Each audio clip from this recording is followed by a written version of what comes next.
बिस्मिल्लाहिर्रहमानिर्रहीम। जी, आज का हमारा थर्ड टॉपिक है सिंपल हार्मोनिक मोशन का। थर्ड टॉपिक है वो है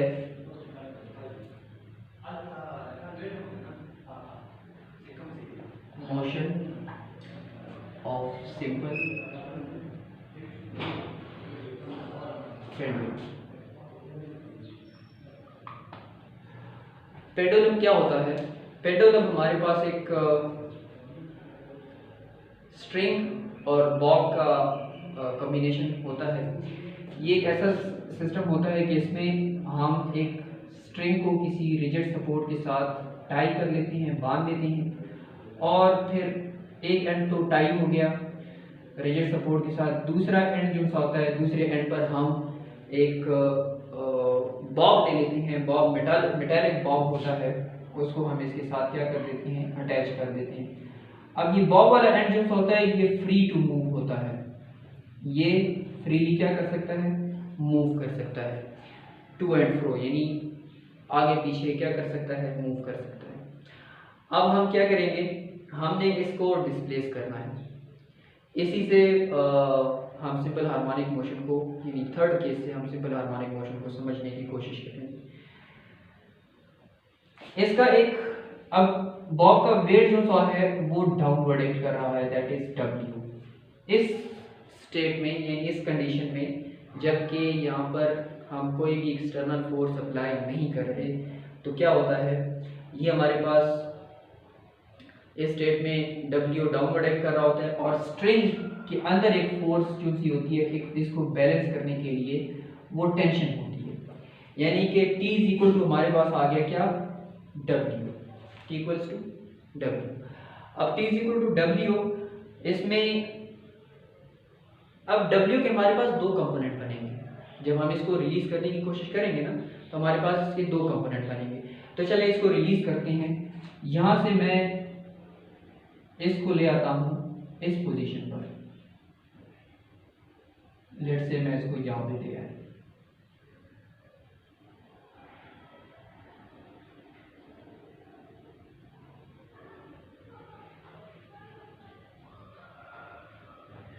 अब इस पोजीशन में टेंशन तो उसी तरह अपवर्ड एक्ट करेगी, ठीक है जी।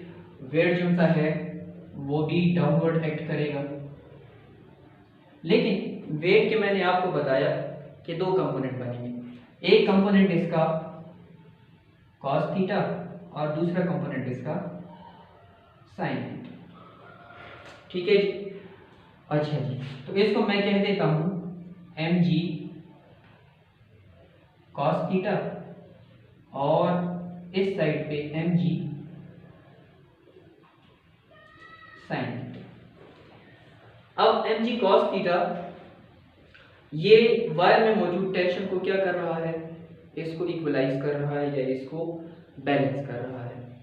रह गया mg sin थीटा, तो mg sin थीटा जो सा है वो एज अ रिस्टोरिंग फोर्स काम करेगी। जिस तरह बाउल एंड बॉल वाले सिस्टम में हमने डिस्कस किया कि वेट के दो कंपोनेंट बने, एक तो नॉर्मल रिएक्शन को बैलेंस कर रहा था, और दूसरा साइन का कंपोनेंट जो सा था वो एज अ रिस्टोरिंग फोर्स काम कर रहा था। तो जब हम यहाँ से इसको रिलीज करेंगे इस बॉब को, तो जो ही हमने इसको रिलीज किया, ये अपनी मूवमेंट स्टार्ट कर देगा, अपनी मोशन स्टार्ट कर देगा towards the mean position O। और लेट्स से ये इसकी पोजीशन थी, एक फर्स्ट एक्सट्रीम पोजीशन थी A। अब हमने इसको एक्सट्रीम पोजीशन A से रिलीज किया। अब mg का जो सा वेट का जो सा साइन कंपोनेंट है, साइन का कंपोनेंट इसको O की तरफ बढ़ने में मदद देगा, यानी साइन का जो सा कंपोनेंट है वो एज अ रिस्टोरिंग फोर्स काम कर रहा है यहाँ पर, ठीक है जी। हमारे पास यहाँ पे क्या काम कर रहा है, एज अ रिस्टोरिंग फोर्स का काम कर रहा है। अब ये O की तरफ आ रहा है, तो O की तरफ आते हुए इसकी स्पीड क्या होती जाएगी, इंक्रीज होती जाएगी। जूं जूं ये O के करीब आता जाएगा तो इसकी स्पीड क्या होती जाएगी, बढ़ती जाएगी, इंक्रीज होती जाएगी। और जो ही ये O पर पहुंचेगा, इसकी स्पीड मैक्सिमम टू मैक्सिमम होगी, यानी अपनी स्पीड जो होगी अपनी मैक्सिमम पीक पर होगी।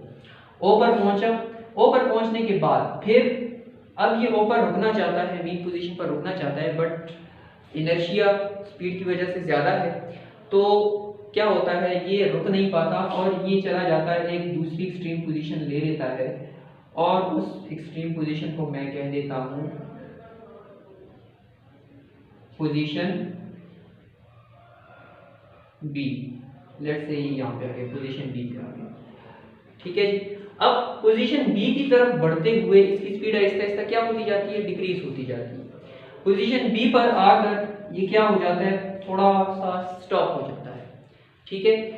आफ्टर स्टॉपिंग ये थोड़ा सा यहाँ पे रेस्ट करने के बाद दोबारा से अपनी मूवमेंट स्टार्ट कर देता है टुवर्ड्स द मीन पोजीशन ओ, और यहाँ पर वही रिस्टोरिंग फोर्स काम आएगी जो सी वेट का साइन कंपोनेंट है, यानी वेट का साइन कंपोनेंट जो सा है वो रिस्टोरिंग फोर्स होगी, और वो रिस्टोरिंग फोर्स इसको दोबारा से मीन पोजीशन ओ की तरफ रिस्टोर करने की क्या करेगी, कोशिश करेगी, ठीक है जी। अब हमारे पास इसमें भी आइडियल केस बन सकता है। आइडियल केस कैसे बनेगा, आइडियल केस ऐसे बनेगा कि एक तो हम एयर रेजिस्टेंस को ख़त्म कर देंगे। जब एयर रेजिस्टेंस को हम ख़त्म कर देंगे, यानी एयर रेजिस्टेंस हमने ख़त्म कर दी और साथ में जहाँ से ये सपोर्ट के साथ टाई हुआ है, बंधा हुआ है, उसके दरमियान में फ्रिक्शन को हम ख़त्म कर देंगे। तो जब ये दो चीज़ें हम ख़त्म कर देंगे, यानी दोनों टाइप की फ्रिक्शंस को हम ख़त्म कर देंगे, तो ये बॉब जो सा है ये टिल फॉरएवर क्या करता जाएगा, ऑसिलेट करता जाएगा अबाउट द मीन पोजीशन। तो ये पहले यहाँ पर आया, यहाँ से आने के बाद ए पर चला, बी पर चला गया, वहां से बैक टू ए पर आ जाएगा। अब ए से बी तक और फिर दोबारा बी से ए तक, ये इसका एक पीरियड मुकम्मल हो गया, यानी एक साइकिल, एक चक्कर कंप्लीट हो गया। तो इसका एक पीरियड कंप्लीट हो गया। जितने टाइम में इसने ये एक पीरियड कंप्लीट किया है उसको हम टाइम पीरियड बोलेंगे, क्योंकि टाइम बीच में इन्वॉल्व हो गया है, ठीक है। लेट्स से 1 सेकंड में ये ए से बी तक आ गया और अगले सेकंड में ये बी से ए तक चला गया, तो ये 2 सेकंड बन गए। अब ये 2 सेकंड जो सा बन गया है ये इसका टाइम पीरियड बन गया है। तो यहाँ पर हमारे पास spring mass system, ball and bowl का सिस्टम और सिंपल पेंडुलम का सिस्टम जो सा है, ये इसी सिंपल हार्मोनिक मोशन की एग्जांपल्स हैं। इसमें भी बॉल जो सा है वो अपने अबाउट मीन पोजीशन क्या करता जाता है, ये ऑसिलेट करता जाता है। तो ये oscillation Aahista Aahista with the passage of time क्या होती जाती है, डेप्थ होती जाती है, डिक्रीज होती जाती है। तो अगर पहला एक्सट्रीम पोजीशन ए था तो फिर ए नहीं रहता, फिर थोड़ा सा डिक्रीज हो जाता है, फिर एक्सट्रीम पोजीशन बी नहीं रहता, थोड़ा सा डिक्रीज हो जाता है, और आहिस्ता आहिस्ता डिक्रीज होते होते ये बिल्कुल क्या हो जाता है, स्टॉप हो जाता है। तो टाइम पीरियड हमारे पास सिंपल पेंडुलम का जो है वो 2 pi under the root L by G है, where L is the length of the string, ठीक है, और G जो सा है ये एक्सेलरेशन ड्यू टू ग्रेविटी, यानी दो चीजें यहां पर इफेक्ट कर रही है। आप देखें T is direct proportional to L आ रहा है और T is inversely proportional to 1 by G आ रहा है, यानी यहाँ पर आप लेंथ जितना ज़्यादा बढ़ाते जाएंगे टाइम पीरियड क्या होता जाएगा, बढ़ता जाएगा, ठीक है। और G की वैल्यू जहाँ पर अब टाइम पीरियड डिक्रीज होगा, अगर G की वैल्यू क्या हो जाएगी, ज़्यादा बढ़ जाएगी। यहाँ पर इनवर्स प्रोपोर्शनलिटी में है और यहाँ पर डायरेक्ट प्रोपोर्शनलिटी में। अगर G की वैल्यू हम बढ़ा देंगे तो क्या, यानी कि यूं कह रहे कि ऑन द टॉप ऑफ हिल आपके पास टाइम पीरियड क्या होगा, कम होगा, क्योंकि वहाँ पर ज़्यादा होगा, सॉरी, क्योंकि वहाँ पर एक्सेलरेशन ड्यू टू ग्रेविटी क्या होती है, कम होती है।